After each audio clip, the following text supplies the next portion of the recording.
Happy Wednesday, everyone. Welcome back to another webinar, Brokers Market Better, hosted by Kind Lending, Kind TPO.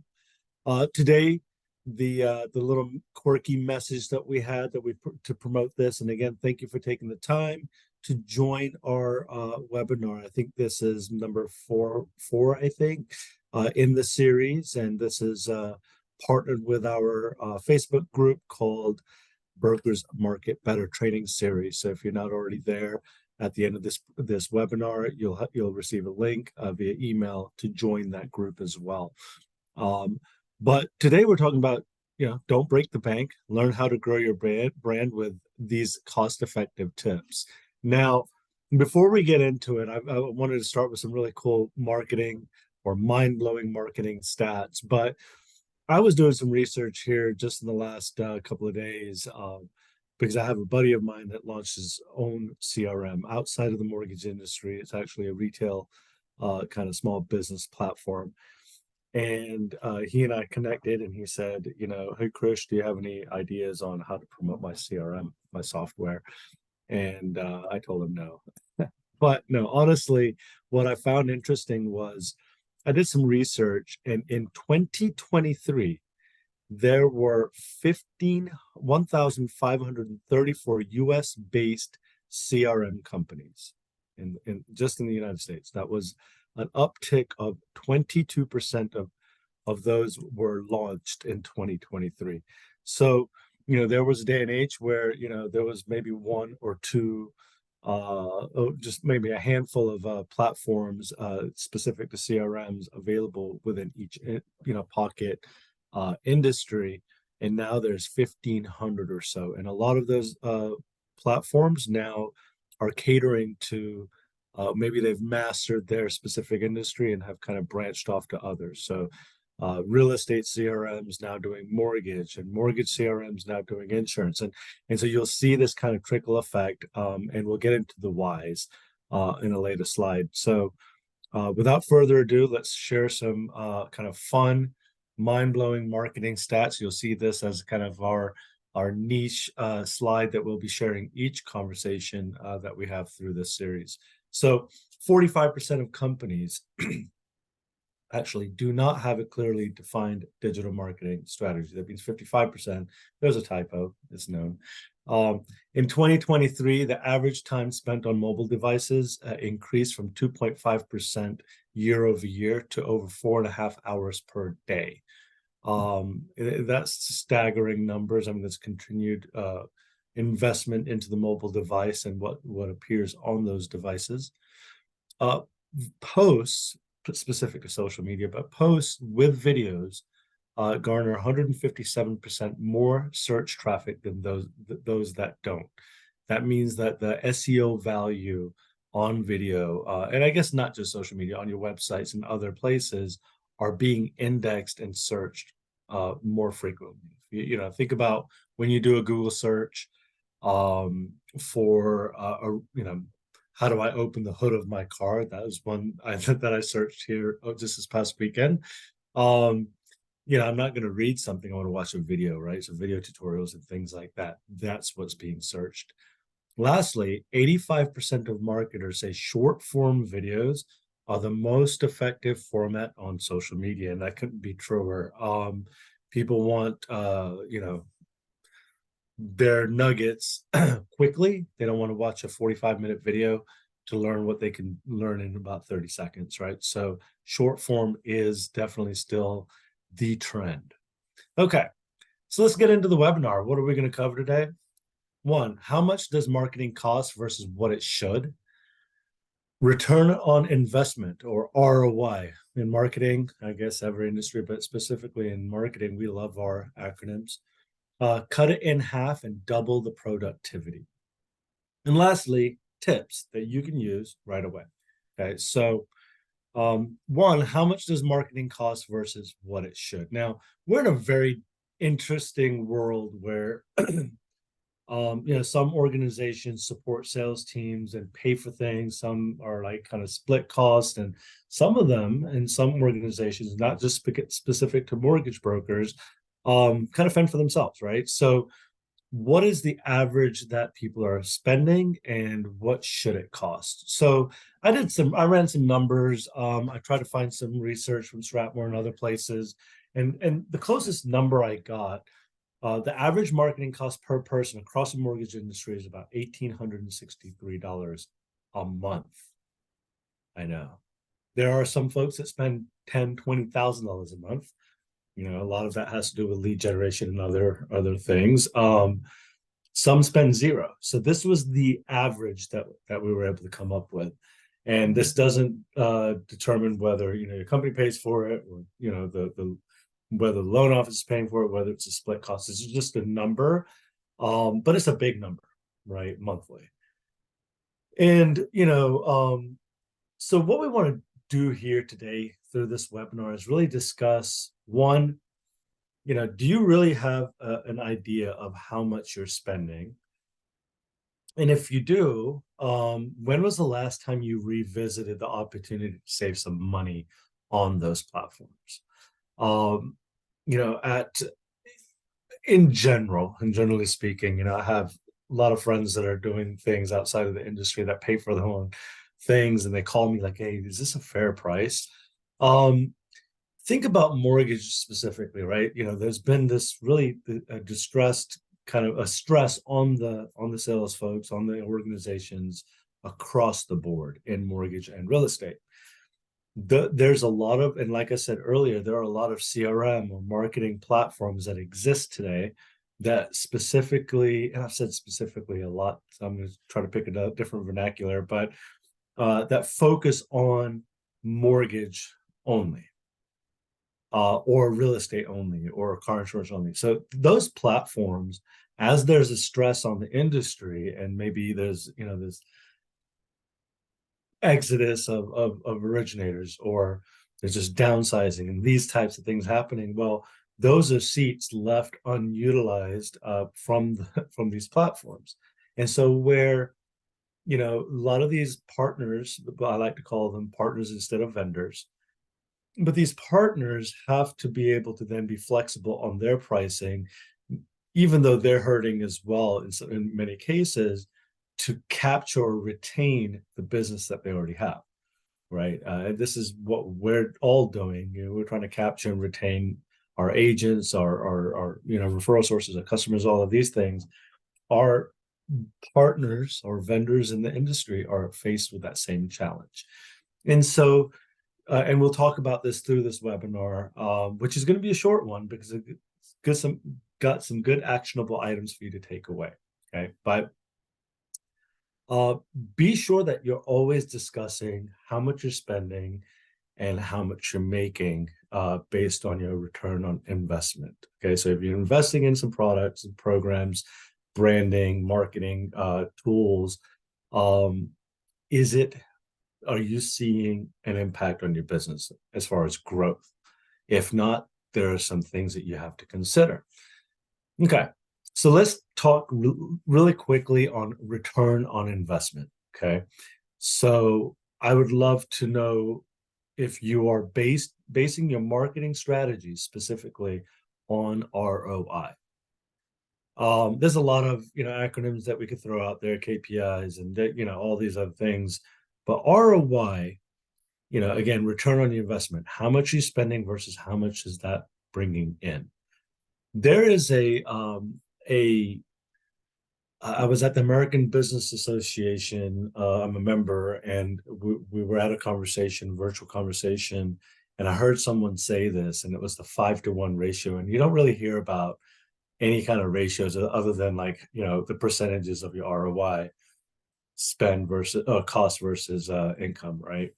But this is what they said. An efficient marketing spend should result in a cost ratio of 5-to-1. That is $5 generated for every $1 spent, with a simple marketing ROI of 400%. That means 4x whatever you're spending, right? Or actually, sorry, 5x whatever you're spending. That's hard to do, but that's supposed to be the norm. Okay. So let's take that, just say you're spending, I don't know, $100 on a social media ad. okay, you should be generating $500 in revenue, right? Or $400 profit from that spend. And so then you have to really talk about the measurement of all these things, right? Like you spend $100 on this ad, you targeted whatever it was you targeted, outside of the appropriate compliance rules as far as redlining and all of those things. So you get these leads and you convert them. You have to then be able to say that you measured it and you successfully had some ROI there. And was it a 5-to-1 ratio? Separately, you have a CRM and you spend $1,000. The ROI there is tougher to measure because you might have all these other actions happening, emails and texts and video and all of these things, but then you have to look at it from the basic, I guess, conversion standpoints, right? You could say X, Y, you sent out 1,000 emails, the open read rate was this. Of the open read rate, they opened up a second email or a third email, and then they went into this pipeline and they were a warm lead, and you app them, and then I guess the next conversion would be they lock their rate and then they fund it. You have to go tell that story to really measure ROI. It's not just you sent 1,000 emails and now you have one funded loan. It might be enough to justify the use of the CRM, but it wasn't enough to justify that 5-to-1, because how much of that story was lost that, hey, this digital marketing, email is still the number one tool within digital marketing, right? So that platform that you're delivering communications out of, which we call a CRM loosely, but it's a marketing platform. Not all CRMs send emails, and not email systems are utilized as a content management system, like a CRM. So be sure that you're attributing the activity to measure ROI in the appropriate place. The CRM component sometimes is only a super hyped up Rolodex where it's helping you manage your relationships. And if that's the case, what can you attribute the growth of your business or funded volume to your business from that platform? So break them all apart and set a goal that this is going to pay itself off, or it's paying for itself, or it's not only paying for itself, but it's attributing to profit, right? So take a deeper dive on all of your platforms, whether it's Canva to your social ads to your lead gens or what have you. All of those need to be listed out to see what your profit is from those platforms. Okay. All right. Cut it in half and double the productivity, right? Like I mentioned earlier, there's a lot of companies out there that are marketing platforms that are willing to listen to you about your need for cost savings, right? When people exit, and this is not a tactic I'm promoting, but this is something that you should have in your arsenal, that you're negotiating with these folks to see if you can get a better deal. Sometimes there's just, it's my way or the highway. This is it. This is set in stone. But more often than not, if you're vocal to them to say, hey, I'm growing my business, I'm growing my team, I want a trial run of your platform, or I want to reduce my costs. What are my options, right? If you see the ROI isn't quite there yet, don't turn it off, but see if you can get a discount or some opportunities for them to train and help you build that platform, or to do what it needs to do. Ultimately, no matter what type of platform you have, most platforms out there aren't going to be just plug and play. Typically, you have to have something and do something for, through some, trial period of 30, 60, 90 days for it to start producing the results that you need it to produce. This goes especially for ads, right? So ads, whether it's Google ads or Facebook ads, whatever, typically you haven't kind of dialed it in to get the results that you needed to get. So there's a lot of A/B testing. So be thoughtful of that. It's not my suggestion here is not go cut your costs in half by just turning things off. Is cut your costs in half by asking them for a more appropriate, more fitting, I guess, product type, or you know, ask for a discount is essentially what I'm saying. Okay.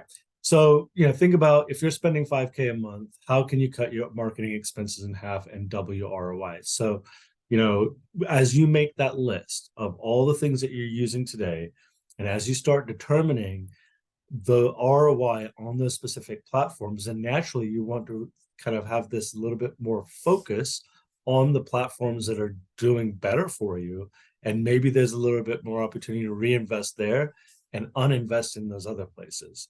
But unless you're doing this, monthly and or quarterly check, you'll never know. And I know originators that have been using the same platform for years just because they thought they had to. And when I say years, 10, 15 years, paying, crazy amounts of money and not really knowing if it was working. And it behooves me that anyone allowed that to happen. But I'm here to say, if you're not doing those checkpoints throughout the year, then you could definitely fall into that bucket of, hey, I've got all this stuff and I'm just not using it.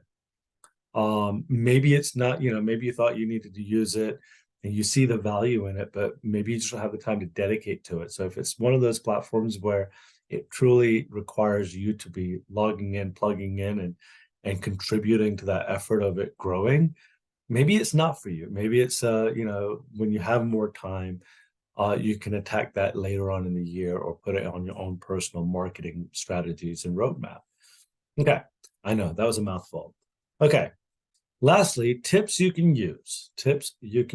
Okay, so negotiate, shop, and measure. Okay, so we talked about negotiating. Go to the vendors, go to your representatives at these platforms that, like, if it's Canva, you might not just get an opportunity to speak to a human being, but they have different pricing models. So negotiate according to your need today.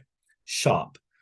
As I mentioned earlier on this conversation, or this webinar, there are hundreds upon hundreds of new platforms emerging every single day. And that's no different now that AI has become kind of this front runner of just technology and new things, right? Be ready to shop, right? And I think I mentioned this on maybe our second webinar, is like there was a day when even when I got into the mortgage industry, that a company called Mortgage Returns was the only option for post-close. Now there's hundreds of different options, right? You can build your own and Monday.com and other things, but shop. And it's important. It's, I'm not saying geek out, but Google it, right? Say, Google, hey, what are the top, I don't know, mortgage flyer platforms or social media platforms or CRMs or what have you. And there's a laundry list of places that show up. And now you have an opportunity that, for example, you might be in this contract or maybe using this platform that's month to month or whatever. You're nearing this contract. Do you know if you're going to stay with them right now, if I asked you today? Or do you know that the platform that you might want to go to because it does more and it costs less? Okay. Lastly, measure. And this is back to ROI. If you have not figured out how to measure each platform, start doing a deeper dive on that, right? And I think that the best way to probably do it is drop it into a spreadsheet, make a list of everything that you've got. Next column, how much you're paying. Is it monthly? Is it annually, right? What the end dates are. So it's like a vendor management list technically. But then you want to break down the activities, right? Like how many leads do you have in this platform? what maybe, you know, any other like analytics that are available to you within each of these platforms. You know, so let's say it's a CRM. How many contacts are in there? What's your average open read rate, last 30, 60, 90 days or a year, or whatever, what's trending as far as those analytics. And then you really have to kind of break down some custom columns, okay? And but the one that you want to really get down to is how much the platform has contributed to your revenue.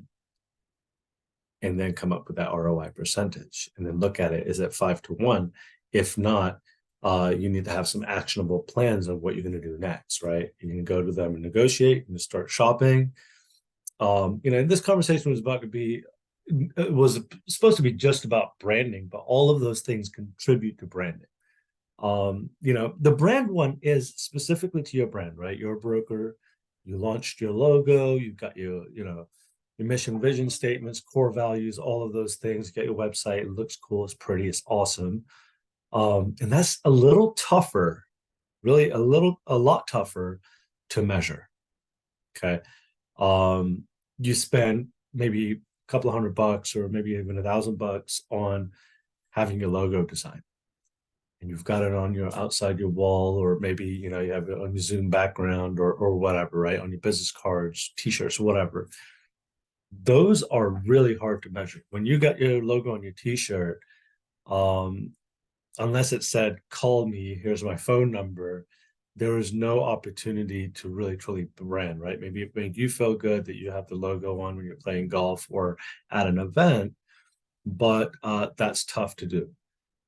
Things are getting easier to measure though, right? So for example, a business card, which now most sales folks or most people that carry business cards now have a QR code. That QR code is scanned. You can typically measure the traffic that came from that business card and where they went on your website and things like that. So there is an opportunity, but unless your customer journey is measuring from that QR code to your website, to the apply now button, and then you know, matching that against that new app that then funded, is still kind of a hit or miss until you've kind of dialed it in. So again, this is this week's conversation webinar. Really, you know, negotiate, shop, and measure. I implore you to all to do that. I've also asked all of you to go to the Brokers Market Better Facebook group, start the conversation, continue to ask questions. And lastly, the Krish Marketing Podcast, not a selfish plug. We've had some really good guests. We've got some great guests joining here in the next, I think, episode 8, 9, and 10 are coming up on Spotify, YouTube, and then we are launching on Apple Podcast as well.